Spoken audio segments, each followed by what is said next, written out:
com alegria que vamos conversar sobre isso. Espero que o som esteja bom, espero que esteja audível para todos vocês.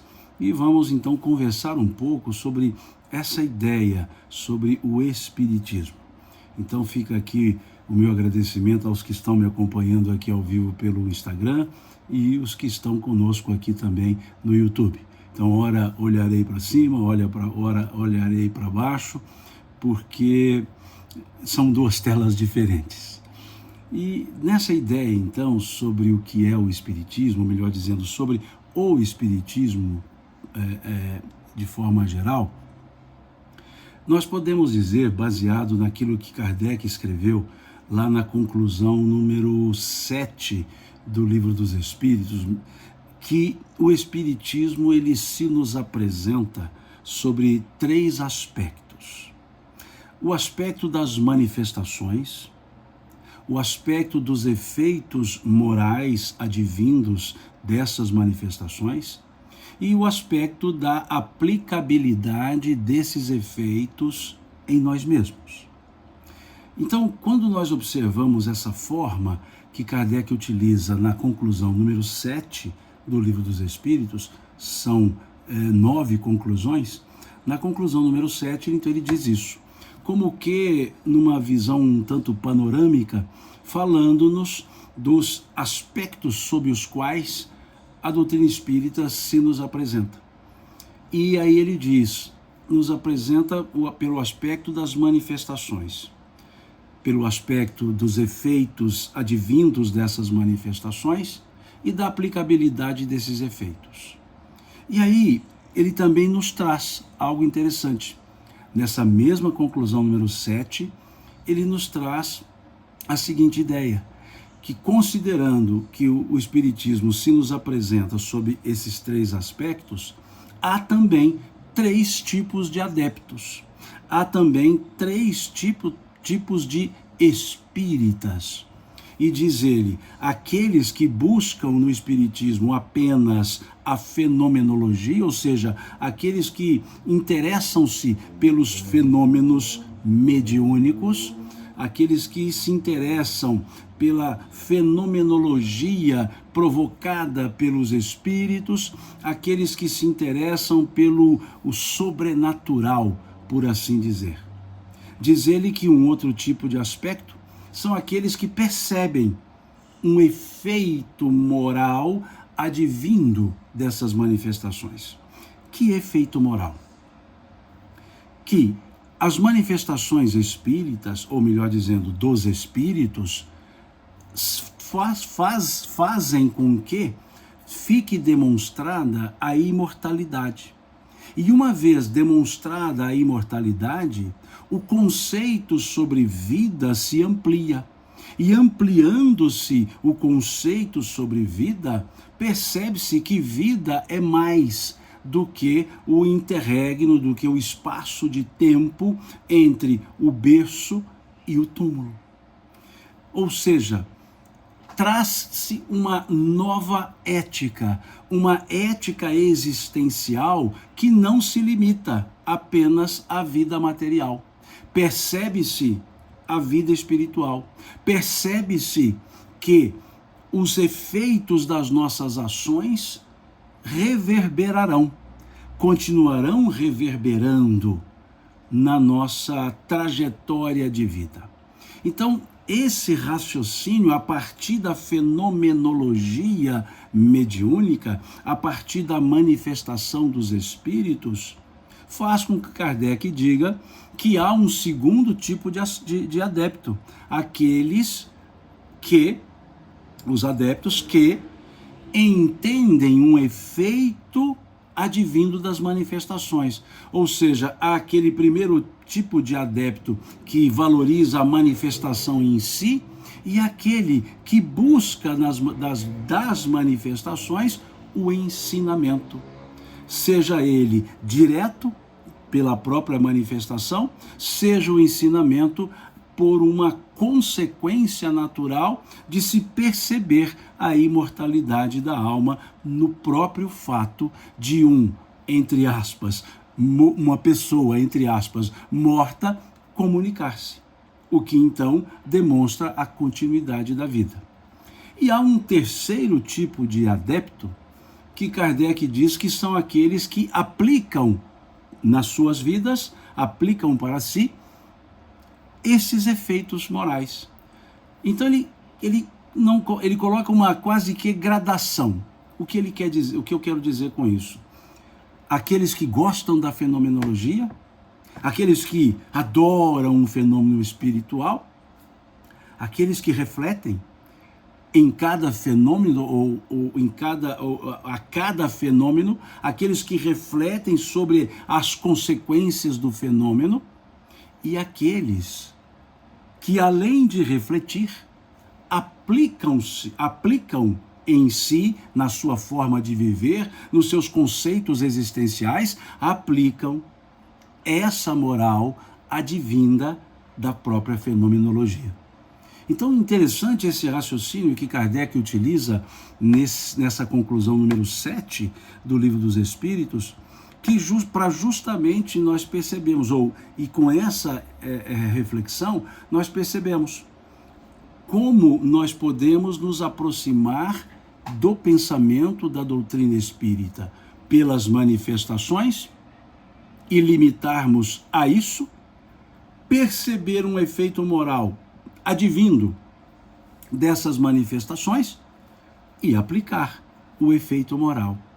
Como assim aplicar o efeito moral? O que é aplicar o efeito moral?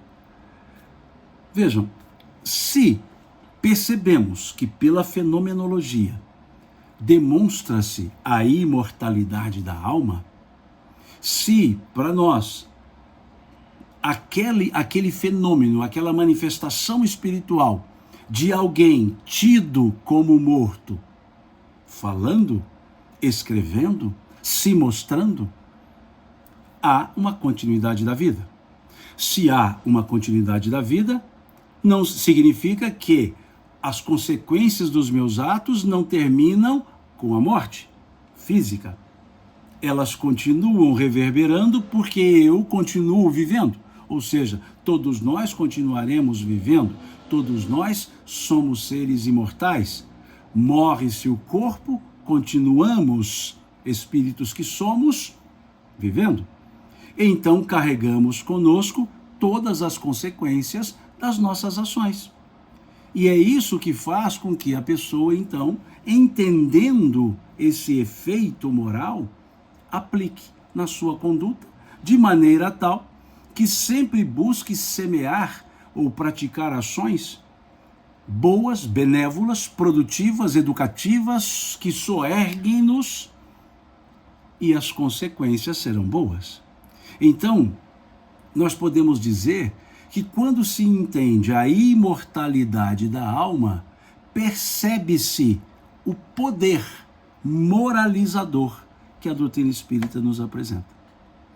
Poder moralizador, que Kardec explica muito bem lá no primeiro capítulo do livro A Gênese. Poder moralizador, sabendo que eu continuo existindo e que nada termina com a morte física, eu vou redirecionar minhas condutas. Aqueles que pensam, faço tudo errado porque depois morreu, tudo acaba, repensarão suas condutas. Então isso dá um aspecto moralizador. Não é um aspecto moralista, um aspecto moralizante, um aspecto moralizador. Então percebamos que ao lermos, estudarmos essa conclusão número 7 do Livro dos Espíritos, nós perceberemos essa acuidade que Kardec teve, continua tendo, porque continua vivo, mas ali no aspecto da escrita, a acuidade que ele teve para mostrar essa gradação, essa forma de apresentação e os tipos de adeptos. Pegando, por assim dizer, uma carona nesse raciocínio trazido por Kardec, nós podemos dizer que a nossa relação com o Espiritismo também tem 3 momentos. Também tem 3 etapas.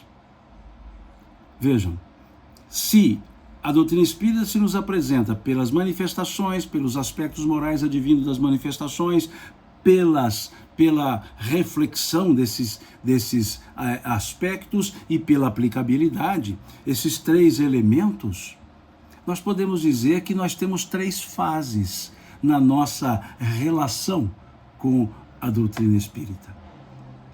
Quais 3 fases? A fase que nós entramos para a doutrina espírita. Percebamos isso, prestemos atenção nisso. A fase em que nós entramos na doutrina espírita é a fase do encantamento.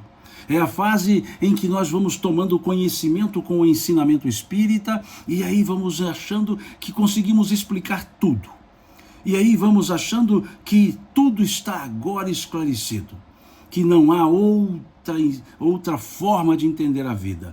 E aí queremos que todo mundo também pense como nós, que todo mundo queira ser espírita. Queremos divulgar o espiritismo em qualquer momento, em qualquer lugar, que Kardec chama de espíritas exaltados.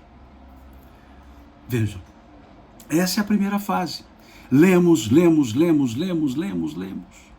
É a fase do encantamento, da tomada de conhecimento para com a doutrina espírita.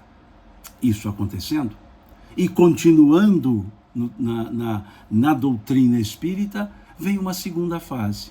É a fase que a doutrina espírita entra em nós. A primeira fase, nós entramos para a doutrina espírita. A segunda fase, a doutrina espírita entra em nós. Essa é a fase reflexiva. Essa é a fase em que o espírita fica observando, pensando, raciocinando. Fica, de certa forma, com a filosofia existencial mais aflorada. Questiona as suas ações, observa seu estado de consciência, busca algumas circunstâncias para que ele possa se melhorar. É a fase não de fechamento, é a fase de reflexão. É aquela fase em que busca-se o autoconhecimento, o autoaprimoramento. Então vejamos, a primeira fase, entramos na doutrina espírita, exaltação. A segunda fase, a doutrina espírita entra em nós, reflexão. E assim fazendo, refletindo, estudando, nós chegamos à terceira fase, que é a fase em que a doutrina espírita sai por nós. Ela não sai de nós, ela sai por nós. O que significa isso? É a fase da aplicabilidade. É a fase em que queremos fazer. É a fase em que não nos contentamos em conhecer. Queremos fazer. É a fase que queremos ser útil. É a fase em que queremos ser úteis, melhor dizendo. É a fase em que queremos servir às outras pessoas. É a fase em que nós desenvolvemos em nós mesmos a compaixão. Não a pena, não o dó, a compaixão. É a fase em que nós nos colocamos no lugar da outra pessoa. É a fase em que entendemos essa horizontalidade na relação humana, que não há ninguém melhor do que ninguém, que não há ninguém superior do que ninguém. Essa fase é a fase da moderação. É a fase em que se pensa muitas vezes antes de te falar. É a fase em que nós queremos sempre ter uma palavra de alento, porque também gostaremus de receber palavras de alento. Então percebamos que são 3 fases no nosso trato com a doutrina espírita. Aqui entramos na doutrina, ficamos jubilosos. Aqui a doutrina espírita entra em nós, ficamos reflexivos. E a fase em que a doutrina espírita começa a sair por nós, que é a fase da ação, a fase do fazer, do servir. E aí sim, podemos dizer que vivemos em um processo de busca incessante da prática do bem. Todos nós passamos por essas fases. Todos nós temos aquele momento inicial da exaltação. Todos nós temos o momento da introspecção. E todos nós temos aquele momento que queremos ser úteis às outras pessoas. Esse contributo importante que se tem quando se compreende o que oferece a doutrina espírita em termos de conhecimento e entendimento sobre a vida, sobre o viver. E esse ponto é fundamental. Mas, Simão, e aqueles que tomam contato com a doutrina espírita e acabam se distanciando? Vejamos, quais são, ou o que muitas pessoas buscam no espiritismo? Há pessoas que buscam por curiosidade. É interessante ver aí uns espíritos, ouvir umas comunicações, ler umas psicografias. Será como é que é isso? Eu quero ir lá. Curiosidade. E a curiosidade não fixa ninguém. Porque uma vez suprida a curiosidade, acabou-se o interesse. Há pessoas que buscam o espiritismo com uma visão puramente científica ou puramente filosófica. E as pessoas que buscam com essa visão puramente científica, puramente filosófica, ficam na reflexão. Ficam na busca de comprovações e desenvolvendo reflexões. E não se consegue perceber a aplicabilidade prática do conhecimento espírita. Então, há pessoas que buscam por curiosidade, há pessoas que buscam uma visão científica ou uma visão eminentemente filosófica.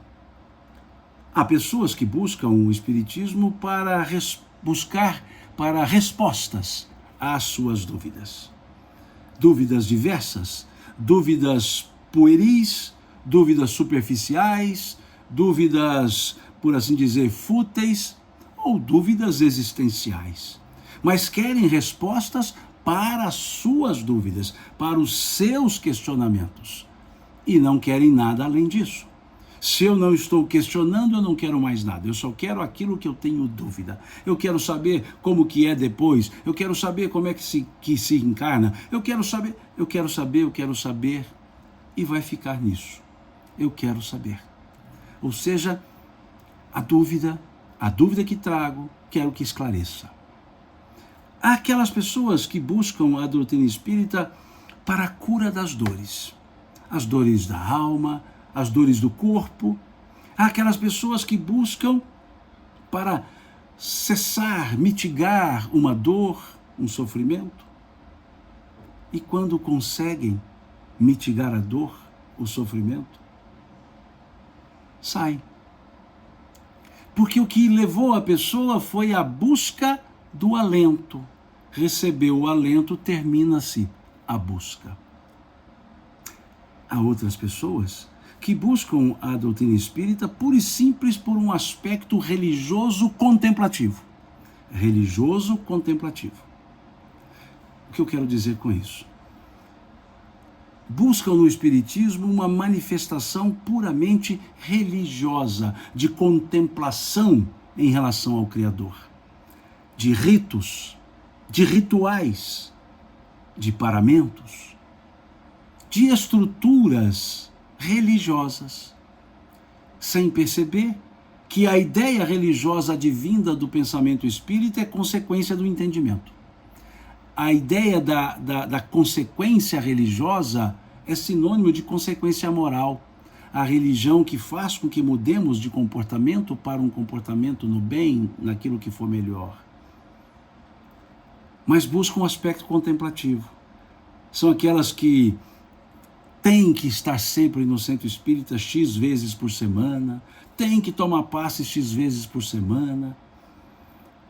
Vejam, todos esses motivos são motivos que levam as pessoas ao espiritismo, mas não, essas pessoas, em grande maioria, não fixam-se, porque não estão buscando o ensinamento para viver melhor. Viver melhor em que sentido? Compreendendo a dinâmica da vida. E é justamente isso que nos oferece a doutrina espírita. O que nos oferece a doutrina espírita? O que, ou melhor dizendo, o que ela objetiva? Qual é o objetivo? A transformação moral. A transformação moral por meio de uma ação pessoal. O que eu quero dizer também com isso? É a pessoa que se transforma. O Espiritismo, ele não transforma as pessoas, ele orienta, ele ensina, ele traz ensinamentos para que as pessoas se transformem. É o que vemos na conclusão número 5 do Livro dos Espíritos. Quando Kardec nos diz: com o Espiritismo a humanidade entrará numa nova fase, a do progresso moral, que lhe é consequência inevitável. Consequência inevitável. Ou seja, a transformação moral é consequência daquilo que se aprendeu. Aprendeu-se algo, aplica-se na própria vida. A pessoa se transforma. Então, de forma geral, óbvio, de uma maneira mais genérica, dizer o Espiritismo me transformou é compreensível, óbvio, é claro. Mas o correto, ou melhor, o adequado é dizer: eu me transformei com o aprendizado espírita. O que o Espiritismo me ofereceu em termos de ensinamentos me permitiu eu mesmo me transformar. Porque ninguém transforma ninguém. Se a pessoa não quiser se transformar, ninguém transformará ninguém. Nenhum ensinamento transforma, ensinamento esclarece, e o esclarecido se transforma. Nesse sentido, então, melhor seria conjugarmos o verbo transformar numa forma pronominal, reflexiva. Eu me transformo, tu te transformas, ele se transforma. Nós nos transformamos, vós vos transformais, eles se transformam. Não posso dizer ele me transformou, eu me transformei com o ensino que ele me proporcionou. Aí sim.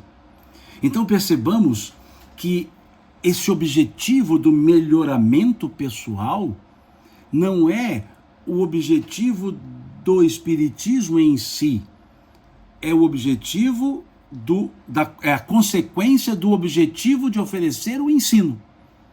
Então, por isso que chamamos de doutrina espírita, ou Espiritismo. É um corpo de ensinamentos. É um corpo de ensinamentos trazido, o corpo, pelos Espíritos. Por isso é Espiritismo, doutrina dos Espíritos. É um conjunto de ensinamentos que nos ensina, ou que nos indica como viver melhor.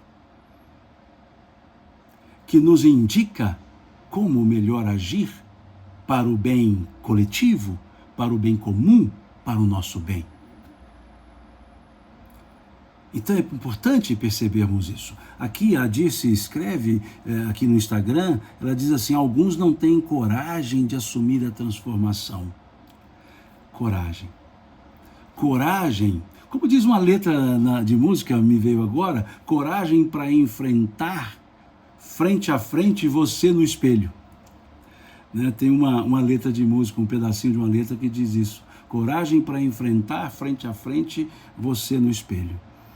Porque transformar-se a si mesmo não é uma tarefa simples.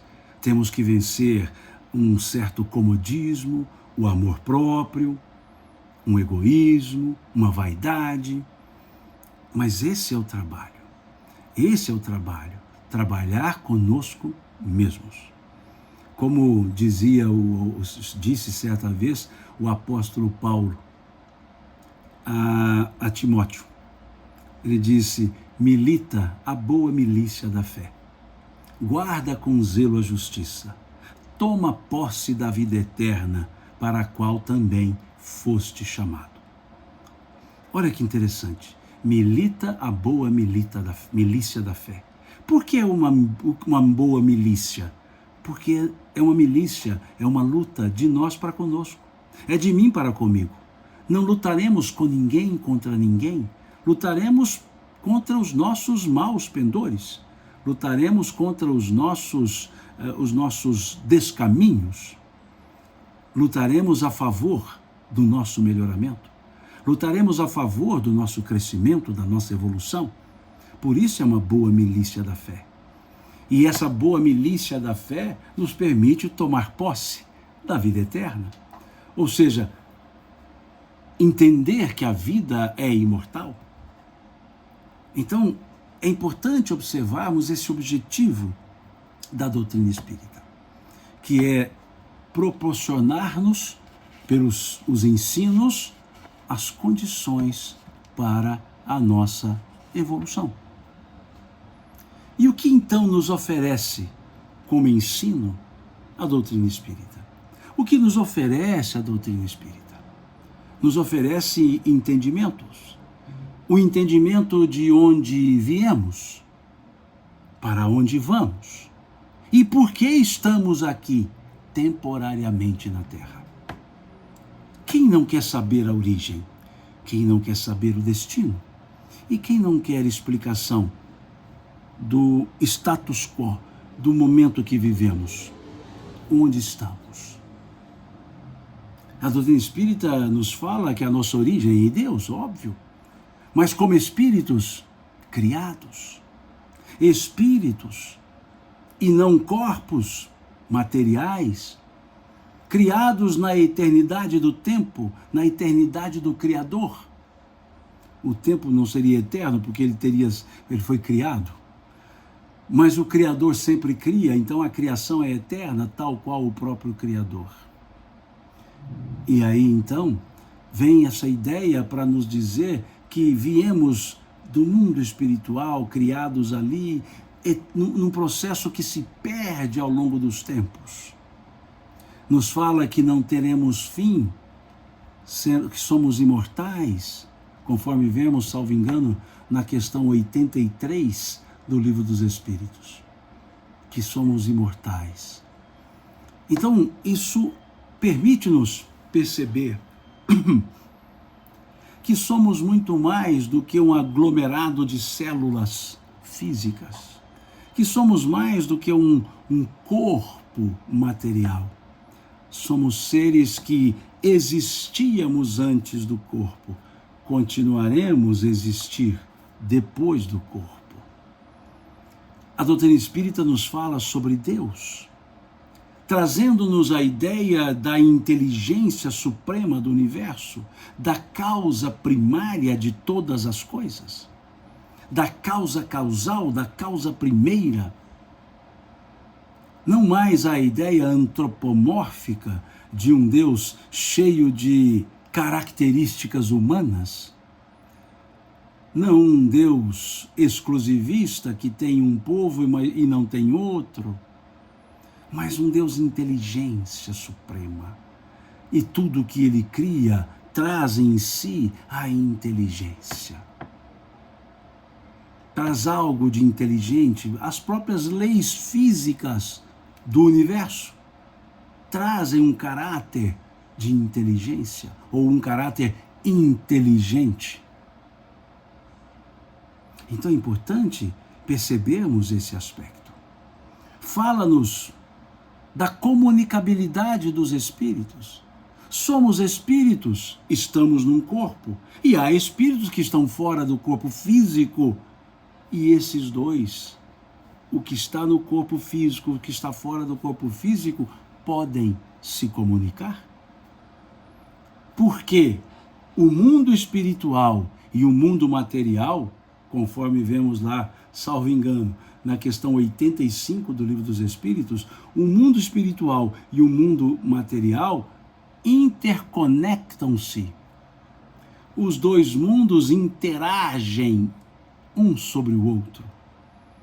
Então, por isso é que há comunicabilidade, porque são dois seres semelhantes, com uma diferença de um dos seres estarem no corpo físico, encarnados, numa linguagem mais objetiva do pensamento espírita.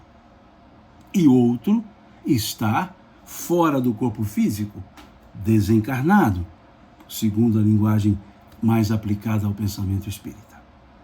Mas são os dois espíritos.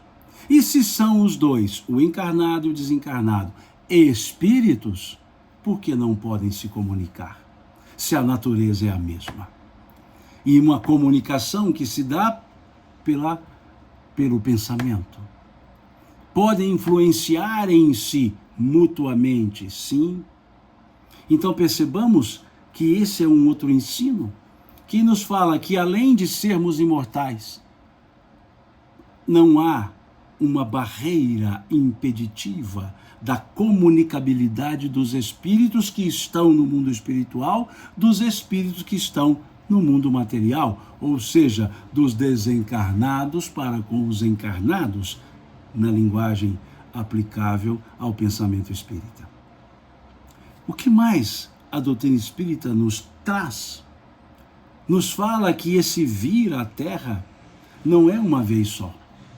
Criados no mundo espiritual, como espíritos que somos, encarnamo-nos, mas não uma só vez.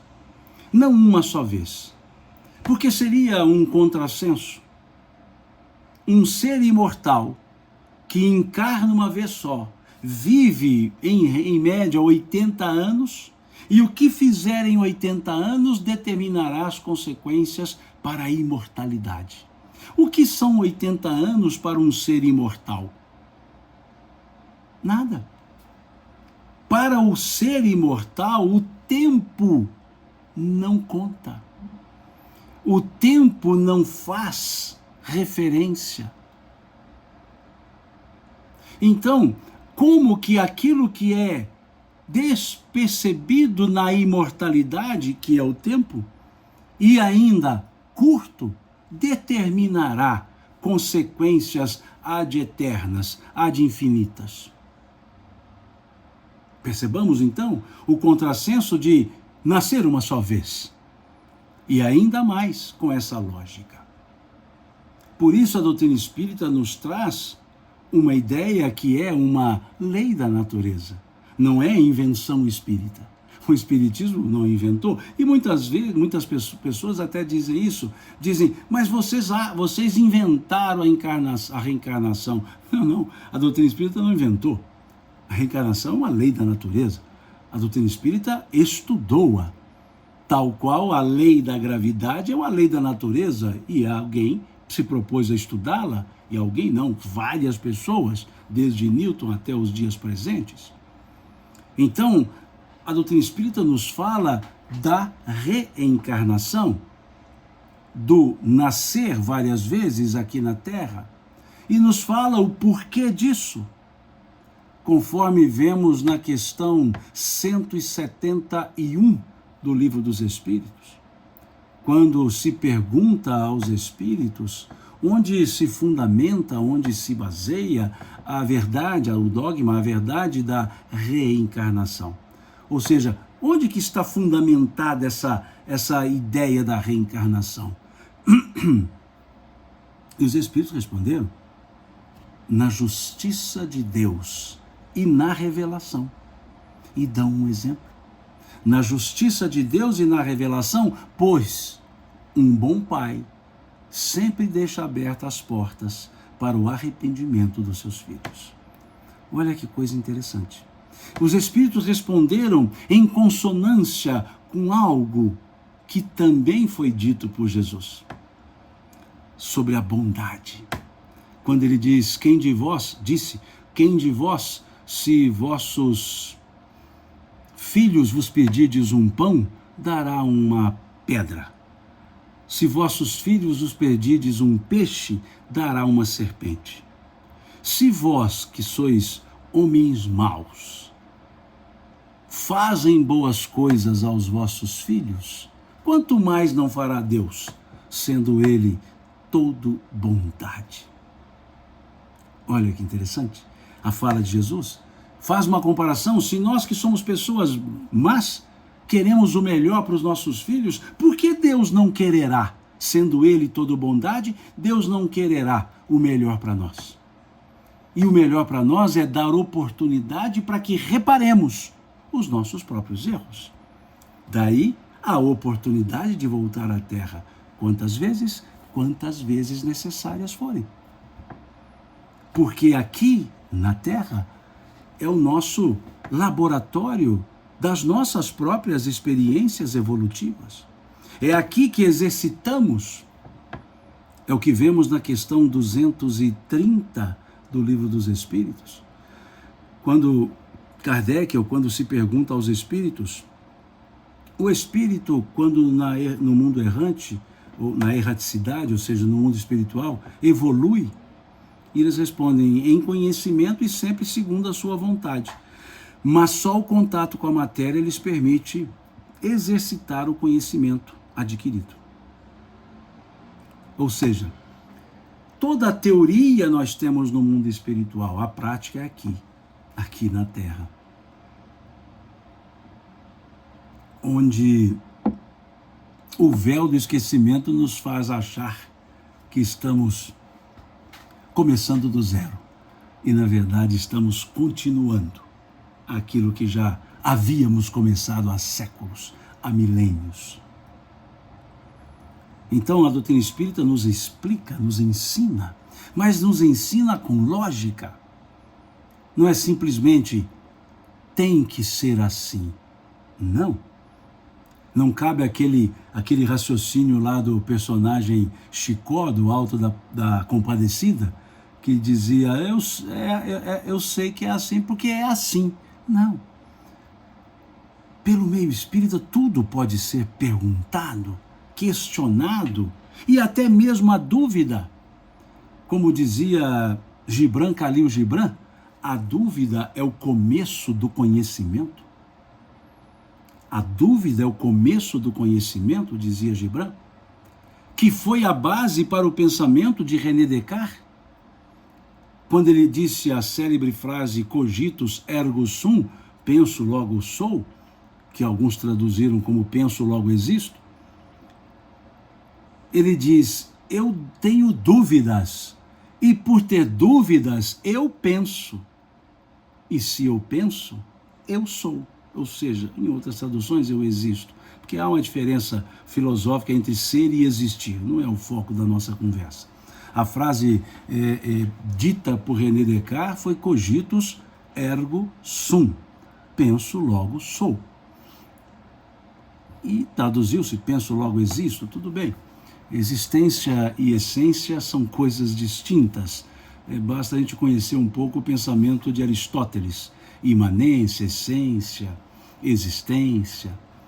Tudo que é, existe, nem tudo que existe é. Essa caneca existe, mas ela não é, porque ela não pensa, porque ela não sabe que ela existe. Eu existo e sei que eu existo porque eu penso. Então, se eu penso, eu sou, e por eu ser é que eu tenho consciência da minha existência. Um animal, ele não tem consciência da sua existência. Ele tem a individualidade, mas não tem a consciência da própria individualidade. Ele não sabe que ele é ele, em outras palavras. Então ele existe, mas não tem consciência da existência. Se o animal se olhar no espelho, ele vai achar que é outro animal. Ele não acha que é ele, porque ele não consegue perceber o reflexo de si mesmo, porque não raciocina tem uma inteligência não reflexiva, tem uma inteligência não consciente. Então isso é que vai distinguir o ser do existir. Daí a frase mais bem traduzida seria: penso, logo sou, cogitus, ergo sum. E é isso que a doutrina espírita nos pede, que pensemos, que raciocinemos, que entendamos e não somente aceitemos. Que não cansemos de perguntar por quê, para quê. Então é uma doutrina altamente reflexiva. Não existe obrigatoriedade. Há até uma frase de Kardec que está lá num compêndio de artigos escritos por Kardec, chamado Obras Póstumas, e lá num dos artigos, que tem por título o Projeto Espírita de 1868, Kardec escreve o seguinte: o Espiritismo não se impõe a quem quer que seja. Ele quer ser aceito livremente, por força das ideias e das convicções. Olha que coisa interessante. Não há imposição. Você tem que aceitar a doutrina espírita. Você tem que ser espírita. Não. Veja o que Kardec escreveu. O Espiritismo não se impõe a quem quer que seja. Ele quer ser aceito livremente por força das ideias e das convicções. Se não desenvolvo as ideias e não me torno convicto, eu não sou obrigado a me manter ali. E o interessante é que essa ideia espírita guarda ressonância com uma outra fala também de Jesus. Quando ele disse: aquele que quiser vir após mim, renuncie-se a si mesmo, pegue a sua cruz a cada dia e me siga. Aquele que quiser. Os ensinos de Jesus também não são impostos.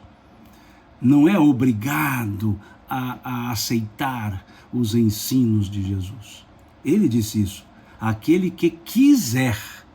Mas ele deixou: vir após mim. Não é ir à frente dele. E muitos que dizem seguir a Jesus fazem de tal forma que Jesus é que esteja seguindo a eles, porque eles querem saber mais do que o próprio Cristo, querem ensinar mais do que o próprio Cristo. E o Cristo disse: aquele que quiser vir após mim. E estabelece uma condição: renuncie-se a si mesmo. Em outras traduções, negue-se a si mesmo. Ou seja, deixa o personalismo de lado, deixa o egoísmo de lado. Abra-se para o aprendizado. É isso que ele disse. Deixe de lado o seu personalismo. E ele também diz: pegue a sua cruz a cada dia, ou seja, não ficará isento das suas responsabilidades. E aí sim, ele diz: e me siga. Então não há imposição. E a reencarnação me permite, por várias vezes, voltar à Terra e continuar o aprendizado. E mais, me permite participar da escolha das provas pelas quais passarei na encarnação.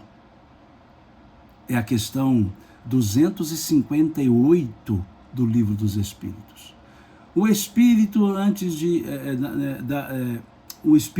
antes da sua nova existência corpórea tem consciência do que lhe sucederá?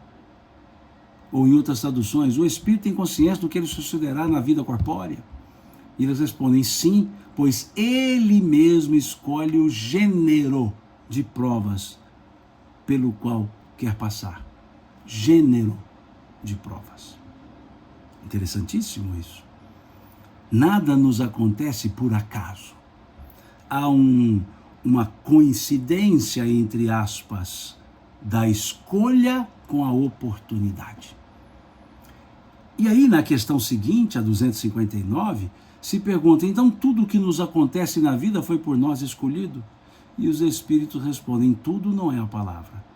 Escolheste o gênero, os grandes acontecimentos, os atos comezinhos, as coisas comezinhas são frutos do vosso livre-arbítrio. Escolhemos um gênero e não uma espécie.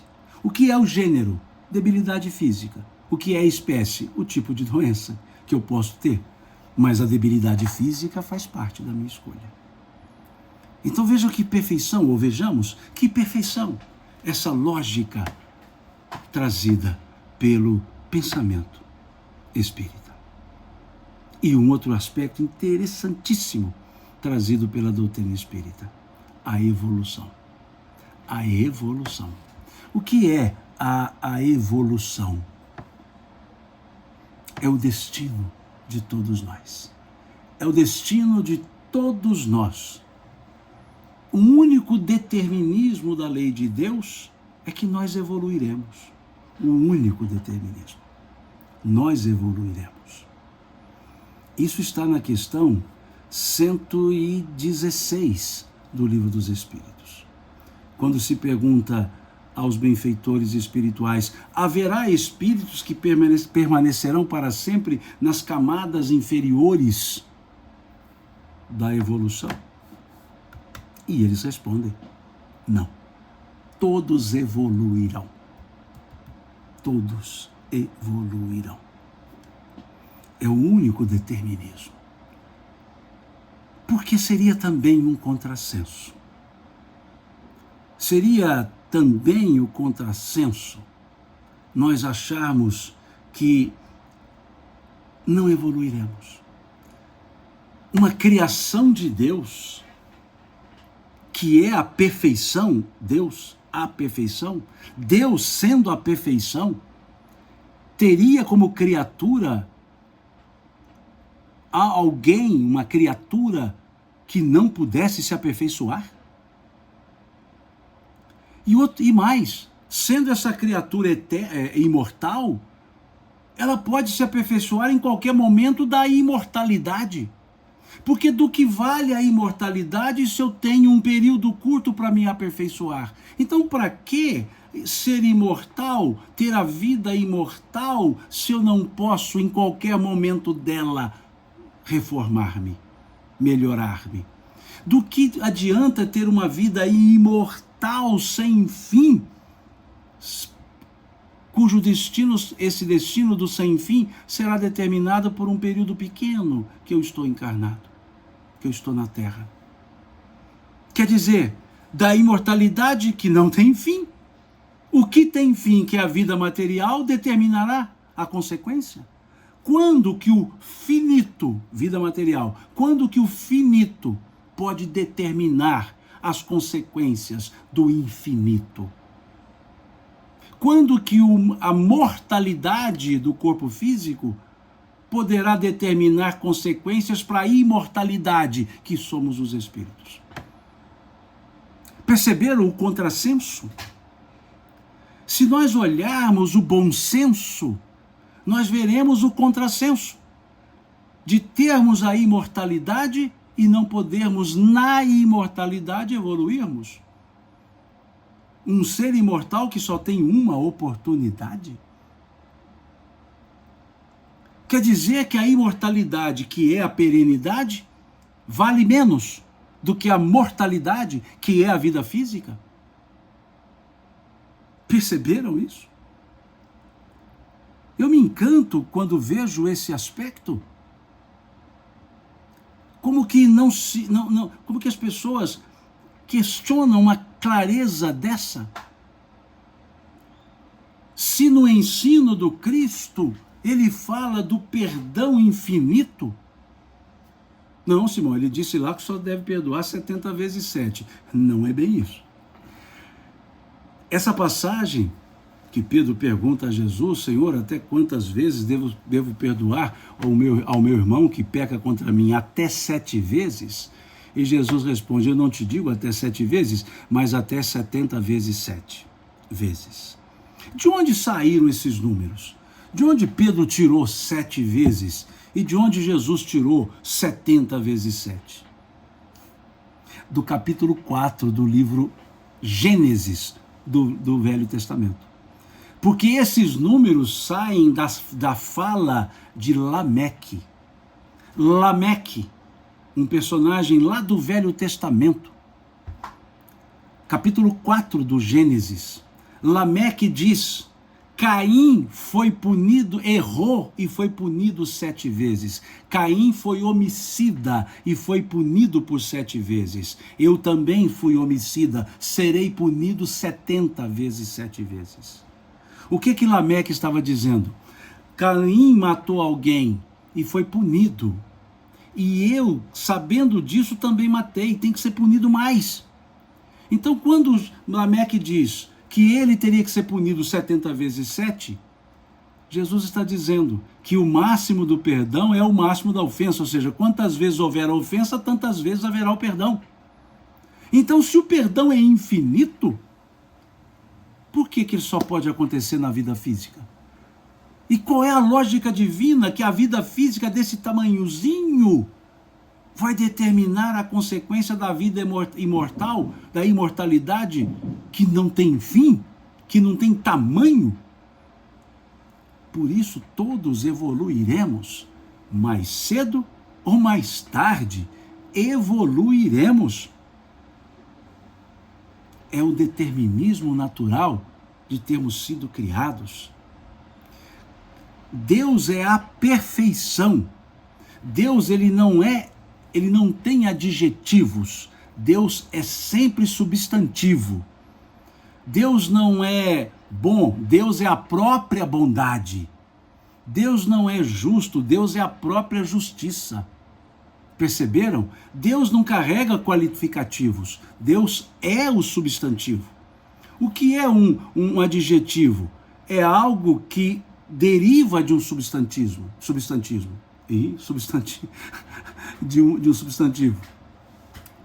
Vejam, o que é um adjetivo? Aquilo que deriva de um substantivo. O substantivo bondade gera o adjetivo bom ou boa. O substantivo justiça leva ao adjetivo justo. E aí, na forma sintática, o adjetivo dá qualidades ao sujeito. Tá, mas não observemos a estrutura. Então, Deus é a origem, ele é o substantivo. Então, Deus é a perfeição. Como a perfeição cria imperfeição? É impossível, não é improvável, não. É impossível que a perfeição crie imperfeição. O que eu quero dizer com isso? Deus não nos criou perfeitos, Deus não nos criou imperfeitos. Deus nos criou perfectíveis. O que é perfectibilidade? A capacidade de se aperfeiçoar. Então Deus nos criou com potencial de aperfeiçoamento. Da sua perfeição, Deus nos deu a perfectibilidade. Olha que coisa interessante. Da sua perfeição, ele nos deu a perfectibilidade. Porque o perfeito não faz o imperfeito. Então Deus não nos criou imperfeitos. Deus nos criou perfectíveis. Que na linguagem dos Espíritos, questão 115 do Livro dos Espíritos, criou-nos simples e ignorantes. Olha que coisa interessante. Criou-nos lá no passado dos tempos. Simples e ignorantes. Com toda a capacidade de aprendizagem. E se nós somos perfectíveis, como cortar a perfectibilidade com a morte física? Nós continuamos nos aperfeiçoando. Então, quando dizemos imperfeitos que somos, precisamos entender bem. Imperfeito, prefixo in, o prefixo in significa negação. Eu nego a perfectibilidade, ou seja, eu não quero me melhorar. Aquela síndrome de Gabriela, né? Eu nasci assim, eu cresci assim, você sempre assim. Não, nós evoluiremos. De uma forma ou outra, mais lentamente, mais rapidamente, evoluiremos. Porque é da natureza humana, é da natureza espiritual a perfectibilidade. Então, quando falamos que somos imperfeitos, na verdade é que negamos, não queremos evoluir. Nos fazemos de imperfeitos. Mas não somos imperfeitos. Imperfeito é uma qualidade, não é uma essência. Há uma pergunta interessante aqui da Kelly, psicologando, desculpe, que é muito interessante a pergunta dela aqui. Ela disse: Simão, mas como Deus criaria algo que não já fosse perfeito? Perfeito? Perfeito raciocínio. Deus nos criou, Kelly, perfectíveis, para que nós pudéssemos nos aperfeiçoar pelas nossas vontades. Se Deus nos criasse perfeitos, qual o nosso mérito evolutivo? Qual o nosso mérito evolutivo? Que mérito tenho eu em relação a essa camisa que uso? A não ser de ter escolhido-a em uma loja. Mérito tem quem a fabricou. A pessoa, a costureira, montou. Agora eu digo assim, veja como eu sou um excelente alfaiate, costureiro, olha a minha camisa. Mas não fui eu que a fiz. Ela já veio pronta. Se nós já fôssemos criados prontos, perfeitos, eu não poderia dizer, eu desenvolvi a bondade. Por que não? Ela já foi me dada. Que mérito eu teria? Qual o sentido da vida se eu já tivesse sido criado perfeito? Onde estaria o aprendizado? Onde estaria a resultante de um esforço próprio? Percebeu? Então, a evolução é perfeita. A criatura evolui na perfeição do processo evolutivo. Deus criou um perfeito processo evolutivo. Deus criou um perfeito processo de aprimoramento. E o ser criado por Ele desenvolve-se a si mesmo. Porque se Ele me cria perfeito e eu cometo erros, então eu não sou perfeito. Mas se Ele me cria, aí vem um outro aspecto importantíssimo, Kelly. Vem um outro aspecto. Deus não pune ninguém. Deus não pune ninguém. Por quê? Sendo Deus onipotente, toda a potência, sendo Deus onisciente, sabe tudo o que vai acontecer, se eu cometo um erro, Ele sabe que eu cometeria o erro, não me impede, e depois me pune, Deus é injusto? Porque Ele poderia ter me impedido e não impediu, e depois me pune. Eu deveria dizer para ele, mas senhor, o senhor tem que punir ao senhor mesmo, que o senhor podia ter me evitado, o senhor sabia que eu ia errar, deixou eu errar, para depois me punir? Então vejamos que com esses raciocínios não tem espaço para a bondade e justiça de Deus, porque Deus não pode ser punitivo, Ele não pode punir aquilo que Ele podia ter impedido. Então Deus deixa para que nós mesmos nos responsabilizemos por aquilo que fazemos.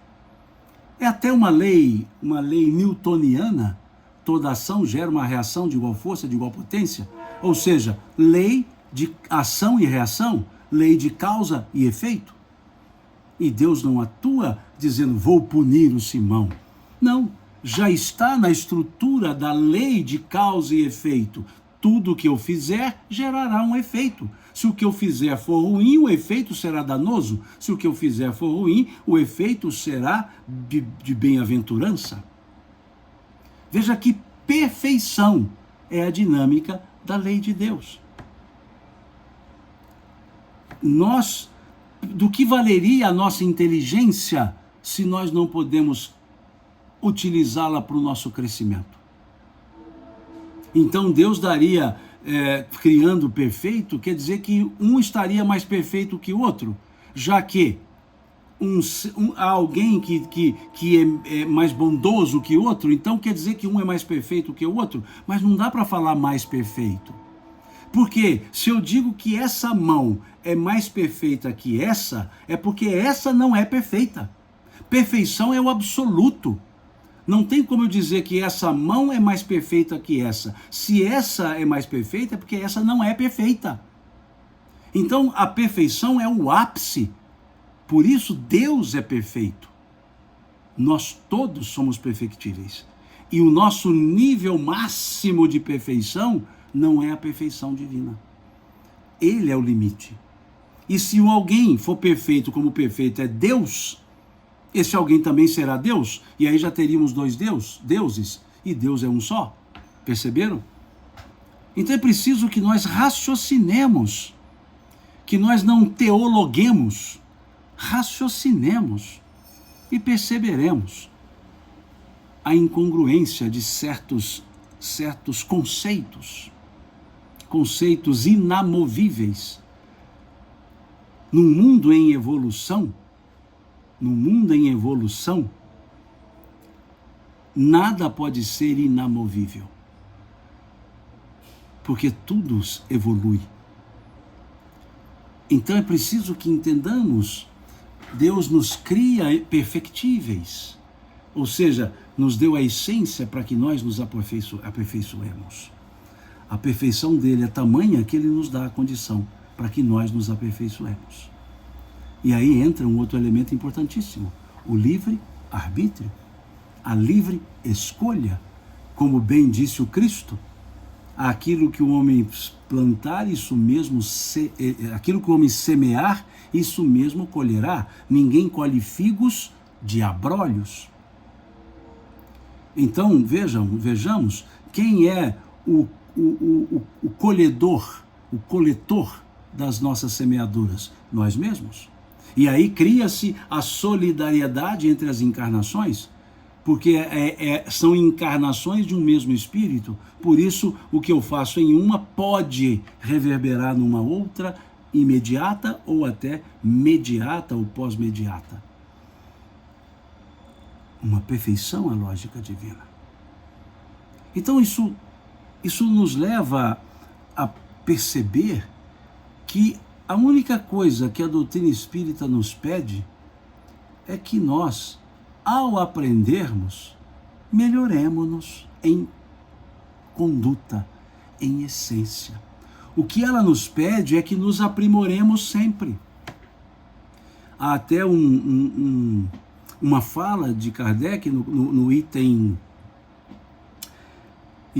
4 do capítulo 17 do Evangelho segundo o Espiritismo, que ele diz: reconhece-se o verdadeiro espírita pela sua transformação moral e pelos esforços, veja que interessante, pelos esforços que empreende no sentido de domar suas más inclinações. Esforços. Não se pede o resultado sem a atitude. Espera-se a atitude no bem. Espera-se o esforço para domar as próprias inclinações. Antes dos papéis sociais, descobramos-nos nós mesmos, a essência que nós somos, e trabalhemos conosco. Transformemo-nos paulatinamente, gradativamente. Esforcemo-nos por nos melhorar paulatinamente, gradativamente. Nada acontece de uma vez só, de uma noite para o dia. A evolução não se dá por saltos, se dá passo a passo, dia após dia. Como dizia o Cristo, primeiro a semente, depois a espiga, depois o grão para encher a espiga. Falas de Jesus. Primeiro a semente, depois a espiga, depois o grão para encher a espiga. Ou seja, primeiro a semente para que surja a planta, para que a espiga apareça depois, para que o grão encha a espiga e para que se colha novamente. Tudo tem um tempo de maturação. Então a evolução não é um ato imediato. A evolução é fruto de um entendimento, de um exercício, de uma experiência, de uma fixação. É isso em tese, ou melhor, em resumo, que a doutrina espírita nos oferece. É isso que eu creio. As pessoas me perguntaram e me mandaram muitas mensagens. Como eu fiquei algum tempo sem fazer lives, sem até algumas postagens eminentemente de temas espíritas, algumas pessoas disseram: por que você deixou o espiritismo? Eu não deixei o espiritismo, muito pelo contrário. Eu continuo estudando, refletindo, participando das atividades, sim. Por quê? Porque, para mim, a doutrina espírita me abre um sentido para a vida. Para mim, a doutrina espírita me indica o que é de fato viver. Para mim, a doutrina espírita me traz elementos reflexivos que me permitem lidar com as adversidades, que me permite viver na dificuldade e também na facilidade, que me permite viver na miséria ou na abundância. Me dá um senso de rumo certo, me dá um senso, um refrigério para lidar com os acontecimentos da vida. Como deixar de estudar, refletir sobre ensinamentos que nos dão um roteiro para viver melhor, mais sereno, mais equilibrado? Daquelas 3 fases que eu falei no início, eu creio que a grande maioria esteja entrando na segunda, eu esteja entrando na segunda, ou seja, refletindo um pouco mais, refletindo o que eu posso fazer melhor, refletindo em que eu posso me melhorar. Então é isso. E quando eu vi várias pessoas mandando para mim essas mensagens, como é que o pessoal gosta de falar? No privado, inbox, perguntando, falando assim, irmão, fala um pouco, por que você é espírita? Por tudo isso e por muito mais de issos, por muito mais coisas que dá essa vontade de querer ser melhor do que alguém, não, do que a si mesmo, do que a mim mesmo. Eu só posso me comparar comigo, nunca com ninguém. Então é isso. Espero que aos que me mandaram as mensagens fazendo essa sugestão temática, espero que possa ter contribuído um pouco com essa minha reflexão aqui de 1h07. Espero que possa ter clareado um pouco. Numa próxima oportunidade, voltamos com outra live. Se quiserem enviar mensagens, fiquem à vontade sobre temas, tudo bem. Na medida do possível, tentamos desenvolver o raciocínio proposto. Então é interessante isso. Uma pergunta que eu vi aqui agora, eu acho interessante, a pessoa perguntou aqui, a Wilke, perguntou assim, Simão, quanto mais elevada a evolução, menos necessária a reencarnação? Sim, basta você observar, Wilke, a questão 113 do Livro dos Espíritos, que fala dos espíritos puros, que fala da escala dos espíritos, começa na questão 100, vai até a questão 113, lá na 113 fala dos espíritos puros e diz, não mais sujeitos à reencarnação.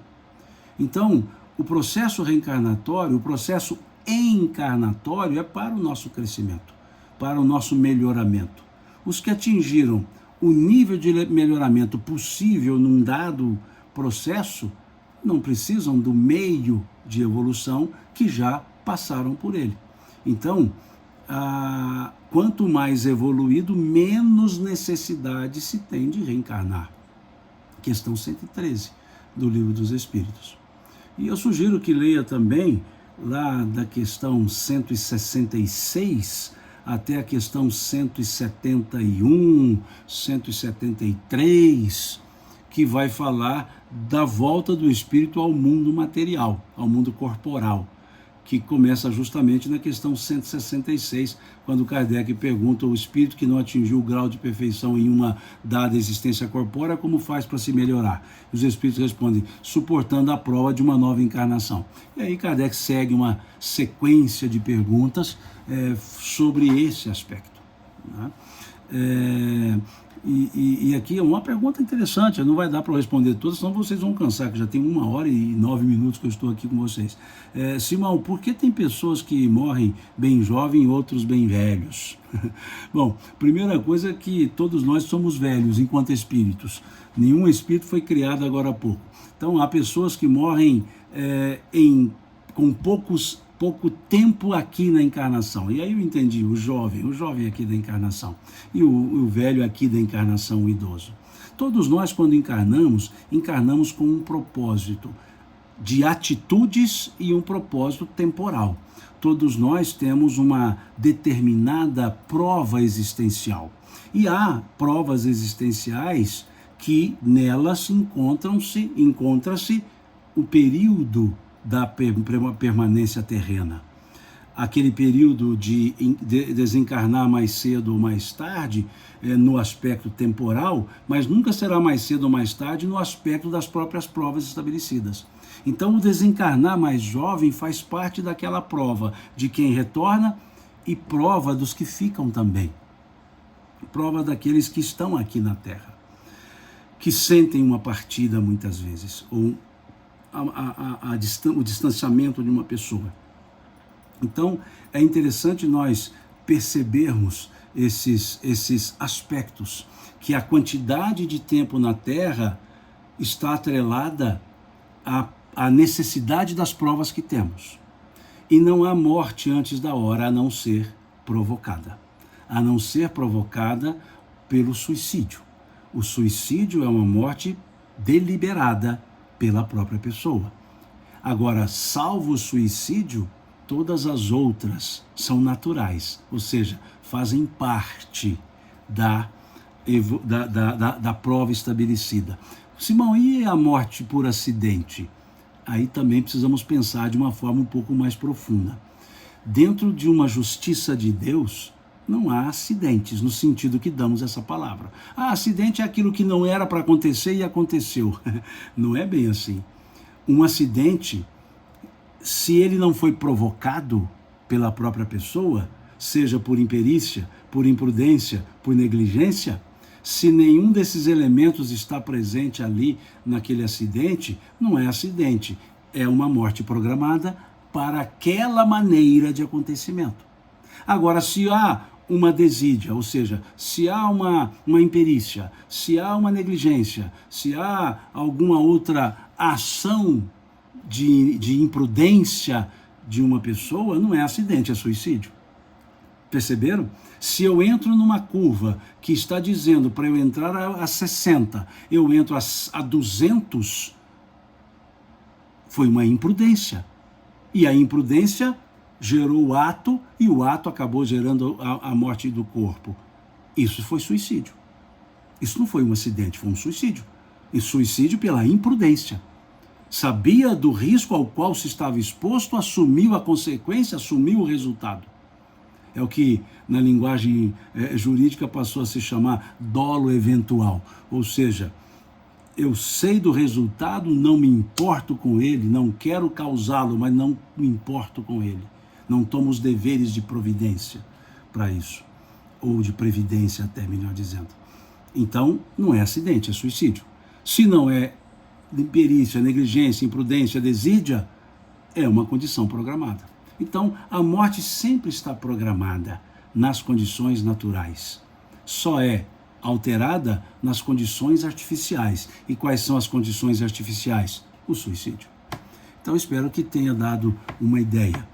Eu posso deixar aqui uma proposta, se vocês concordarem, para que não alongue mais aqui o tempo nosso, de fazer uma outra live para fazermos as trocas de ideias, ou seja, ficarmos aqui lendo no Instagram e respondendo, lendo aqui no YouTube e respondendo, se óbvio, se eu souber responder, por óbvio, né? Porque se eu não souber, eu não vou me atrever a responder.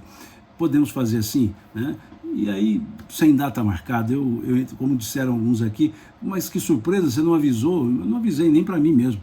Eu cheguei em casa e tomei um lanche e falei assim para minha esposa, eu vou fazer uma live. Ela falou, o quê? Eu falei, vou fazer uma live. Ela falou, qual o tema? Eu vou ver.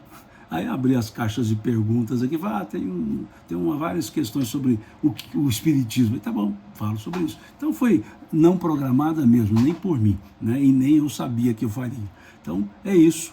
Muito obrigado pela paciência de vocês, de ter estado aqui comigo. Muito obrigado por essa cordialidade, por esses cumprimentos, né, de alegria, dizendo que bom que você fez lá, estou te vendo agora, né? Sim, né, que bom que vocês entraram, isso é que eu falo.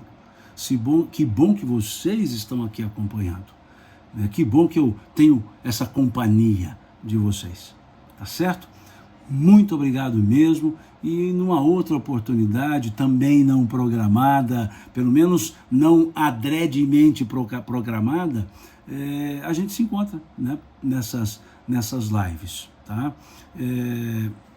Eu acho que assim fica mais tranquilo, né? Já que todos nós temos compromissos e não posso dizer amanhã estarei aqui. Quem sabe amanhã estarei, quem sabe não. Quando for possível, com alegria, eu abro uma outra live para a gente conversar e trocar ideia.